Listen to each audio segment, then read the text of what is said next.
entrou numa nova fase esta semana com a ampliação dos BRICS. Você se lembra, BRICS é Brasil, Rússia, Índia, China e África do Sul, South Africa, né, com S, formando a sigla. Uma reunião que aconteceu na África do Sul, houve a ampliação dos BRICS. Havia uma proposta de pelo menos 20 novas adesões, muitos países querendo entrar nos BRICS. A China tinha essa intenção de colocar vários novos membros. O Brasil e a Índia adotaram uma posição mais moderada, não queriam uma ampliação tão grande para não diluir o peso dos países fundadores, do próprio Brasil e da Índia. Até porque acharam que se ampliasse demais, como a China queria, ia virar o bloco da China, a China e os seus seguidores, e não é essa a ideia. Você não pode sair da órbita dos Estados Unidos e ir para a órbita da China. Bom, essa última posição do Brasil e da Índia acabou prevalecendo e houve uma ampliação dos BRICS, mas de maneira moderada. 6 novos países foram incluídos. Vamos lá. Argentina, Egito, Emirados Árabes Unidos, Etiópia, Irã e Arábia Saudita. Com isso, você forma um bloco que tem quase 40% do PIB mundial e cada vez mais pode se contrapor ao peso imperial dos Estados Unidos e da Europa, né? Estados Unidos, Europa e Japão formam aquele bloco tradicional, né, dos países chamados países desenvolvidos, e os BRICS são uma tentativa de fazer um contrapeso a esse poder. Para o Brasil, o que muda na nossa vida, no dia a dia? Bom, significa que o país ganha a chance de ampliar o seu comércio internacional. Com a China, com a Índia, esse comércio já vinha alavancado. Mas esses novos países que entram, especialmente Egito, Arábia Saudita, Etiópia, são países que podem comprar alimentos do Brasil e outros produtos. A Argentina já é um parceiro, né? Mas, então, para o Brasil tem esse significado de avanço econômico, de mais trocas econômicas. Isso ajuda a dinamizar a economia do país, além do Brasil ganhar mais relevância mundial. Durante o encontro nos BRICS, o presidente Lula teve um papel fundamental nessa articulação e Lula falou sobre os planos brasileiros, o pleito brasileiro, de participar do Conselho de Segurança da ONU. E falou, olha, os BRICS organizados são uma força para exigir que mude o Conselho de Segurança da ONU. Ali tem só 5 países, né? A Rússia, a China, Estados Unidos, Inglaterra e França. O Lula tem dito, isso não reflete o mundo atual, isso é o retrato do mundo lá no final da Segunda Guerra Mundial. Agora você tem novos atores, o Brasil, a Índia e alguns desses outros países que agora entram também nos BRICS. Bom, é uma boa notícia para o Brasil e para o mundo, mas há uma questão muito delicada envolvendo a Argentina. Um dos países convidados para entrar é a Argentina, nosso vizinho. A Argentina, como você sabe, nós já falamos aqui nos programas passados, vai ter eleição agora em outubro. A gente teve as prévias em agosto e agora, em outubro, o primeiro turno da eleição presidencial. E 2 dos candidatos que estão na disputa, o Javier Milei, de extrema-direita, bolsonarista, e a Patrícia Bullrich, da direita tradicional, estão dizendo que não querem entrar nos BRICS. O Milei chega a dizer que pretende romper relações com a China. Loucura, né? Mas segue aquela linha bolsonarista. Você lembra que os bolsonaristas falavam, atacavam a China, chegaram a dizer que a pandemia, a culpa era da China, que tinha que romper com a China? O Milei segue nessa mesma linha, que é uma linha do Trump. Eles importaram essa ideia lá do Donald Trump, lá dos Estados Unidos. O Lula deu uma declaração de estadista, falando assim, olha, pouco importa a eleição na Argentina, seja quem ganhar, o que interessa para a gente é a negociação com o Estado, não com o governo atual, ou aquele que vai entrar, o Estado. Para os BRICS, interessaria muito ter a Argentina como importante produtora de carne, de soja, o segundo país em importância econômica na América do Sul. Agora, se os argentinos escolherem um governo que não quer aderir, aí é outro problema e eles vão se isolar e vai ser um problema a mais para um país que já tem tantas questões, né? Mas na prática é melhor, apesar do Lula ter dito que não importa a eleição, na prática é melhor esperar, passar a eleição para ver se a Argentina de fato terá condições, né, de aderir, de entrar para os BRICS. Um outro ponto delicado para a gente levar em conta. Qual vai ser a reação dos Estados Unidos? Certeza que o Washington não está gostando nada disso.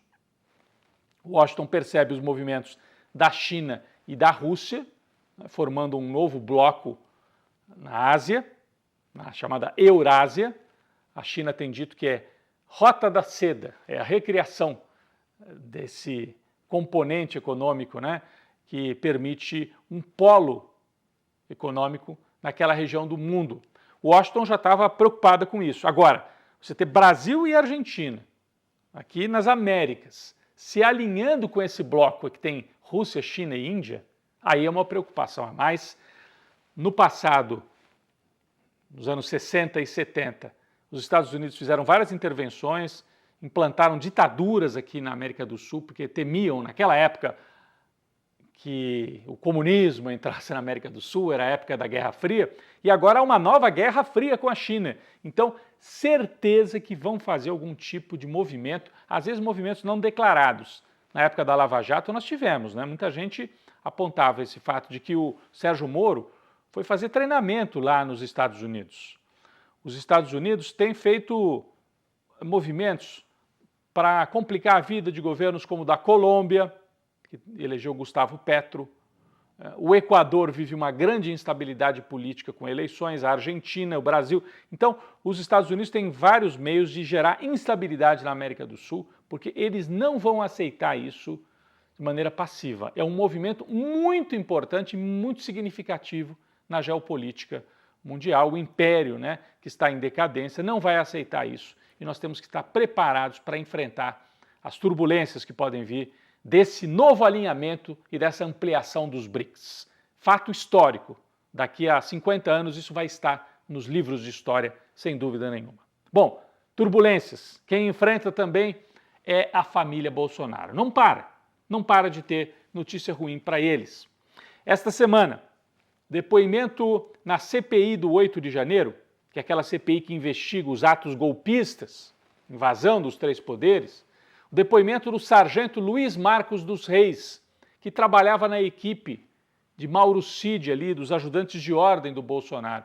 É um sargento que tem um salário até bom, 12 mil reais, né? Um sargento já em fim de carreira do Exército. Mas o sujeito ganha 12 mil por mês e movimentou na conta 3 milhões de reais.